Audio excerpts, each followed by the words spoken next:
Over the years, our family's had a share of health problems. So prescriptions are a part of our life. Before we went to the big box store. We both thought it would help us save. But with the long lines and impersonal service, filling prescriptions became a chore. That's when a friend recommended D&H. Now Tristan knows our prescriptions. Brenda always helps us find the right vitamins. And after Dad's fall, Monica's been a real expert with all our home medical needs. All without the lines. Trust and service. That's our D&H.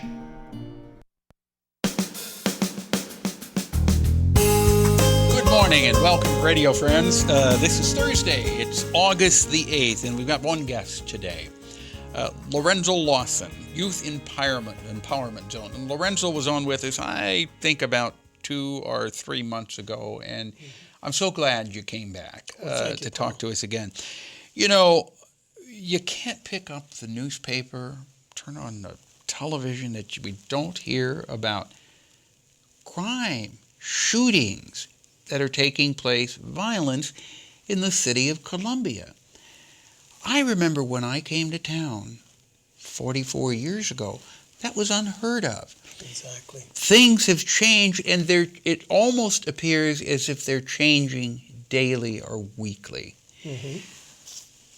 We've talked about this before, but what is it that we as citizens can do to help reduce this? And I know dealing with youth, young people, is what you do. And you're trying your darndest to make a difference with the Youth Empowerment Zone.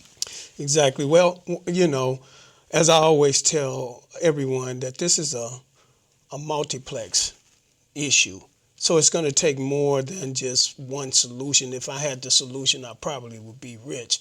But as we look around the country, this is not just happening here. It's happening all over the country. It is, but when it hits your town, your area, it makes you stop and think. Sure. You say, wait a minute, this shouldn't be going on in Columbia. Something like this happens in maybe St. Louis or maybe Kansas City or Chicago or New York City, but not Columbia, Missouri. But it's happening in Columbia, Missouri. And see, that have been the problem for as I'm concerned, because that have always been our thought. This ain't going to happen in Columbia, so we have never did anything to really prepare ourselves for this type of stuff. And what am I talking about? Well, you know, these kids, most of them are young people that are committing these crimes, and they are economically based. If I can't get a job, if I can't make a living, then the only industry that is hiring for people like me is the drug industry. With the drug industry comes violence. So you feel that the majority of this crime is drug related? Well, I feel that it's economically related. Cause robberies, as you're seeing, there's bank robberies going on, there's shooting, and a lot of it is drug related. And there's also what we have learned, gangs. Yeah. And they form gangs for that purpose. It's an enterprising purpose, a purpose of being with a group that's like me, that understands what I'm going through, and here's a solution. So you form a gang.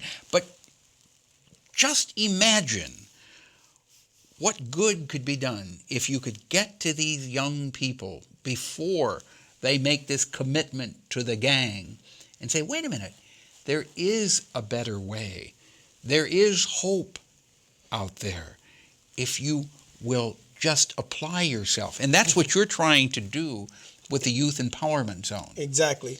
Our program is set up to help them get job training. We place them with mentors, and we actually get them jobs. Do you go out on the street and take some of these young people who have been committing crimes, that you know have been committing crimes, and sit them down and say, listen to me, if you keep going this way, you're heading down a dead-end street. You've got to turn your life around. Yeah. But how do you reach somebody? How do you communicate with someone? Well, my staff is, our organization is what we call an art. It's not the usual organization. My staff they'll meet the youth where they are. My youth development person goes down to Douglas Park, to the midnight hoops, wherever we find that they're gathering, we go to them. We want them to see that we're out there and we're not afraid of them, but at the same time, we're there for them. And we pass out our information. We also go to the jails. We go into the jails, and just in the last couple of years, we've been invited into the middle schools, and we're going to start going into the grade schools. Going into the grade schools. We got to reach them early, Paul. If we don't reach them, the gangs will. That criminal element will. They're going to reach them in the grade schools. Oh yes, definitely. They'll reach them. These kids are growing up listening to what is called gangster rap. It's in their household. It's in their culture. So it's been inundated into their minds that this is... And they think that's the only way of life there is. Exactly. They feel that that's the only way of life, that they are seeing it, living it at a young age, and they feel they're basically trapped unless someone comes in and intervenes. Exactly. And see, when you think that this is the only way, and this is the only way you have lived your life, and that's all you see around you, your older siblings and those other, this is the route. They go to prison, they come out, and we go to prison, so we make it out of a positive. Now, prison is not seen as a negative for these kids. In fact, they know, this is what they say, well, I know I'm going to have to do a bit. Mm-hmm. And they're going to have food and shelter. Shelter, and they come out.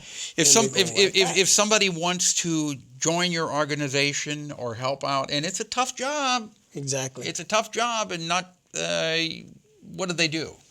Well, you can call us at 573-256-1896. That's 256-1896. Exactly. And this is if you got the feeling that you want to help, you got to have some guts to do this too. Or you can be a mentor. You can be right now we're looking at expanding because our program expanding, and we got the Akers group that is going to allow us to get a facility that the old Boys and Girls Club used to have over on 1002 Faye Street, and we're going to need some help renovating that. Okay, so if people want to help with the renovation, they can call that number? They can call that number. And give the number again? It's 573-256-1896. Okay. Lorenzo, we're out of time, but my goodness, you could do an hour special talking about Youth Empowerment Zone. I appreciate everything that you're doing. I appreciate you coming and visiting with us and sharing this information with the community. Thank you, Paul. Because there are people out there who are trying to make a difference, and you're one of them. Thank you very much, Lorenzo. Please come back again. I will. All right. Our tomorrow, book author Tim O'Mara is on. Our program directed by Travis McMillen, Reynolds Journalism Institute, audio Pat Akers, KBIA. Our floor director is Rachel Gangwere, and our assistant producer and guest coordinator, Uncle James Mauser. Have yourself a good morning and afternoon. See you tomorrow.